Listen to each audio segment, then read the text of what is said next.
大家好，我係荃灣警區指揮官羅家康總警司。家居安全一向有賴市民同埋警方嘅共同努力。以下落嚟，我有啲安全嘅信息分享俾大家。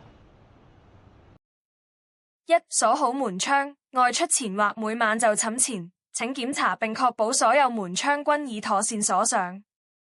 二、妥善保管貴重物品及現金。三、善用防盜裝置，如安裝防盜警鐘、監控攝錄系統等，並定期檢查其運作情況。四、加強大廈保安，請各業主、法團及管理公司加強巡邏，確保大廈出入口安全，慎防陌生人尾隨進入。如有任何可疑人士或情況，請立即致電999或與荃灣警區聯絡，電話36611708。喺呢度，我謹代表荃灣警區祝大家家庭幸福、身體健康。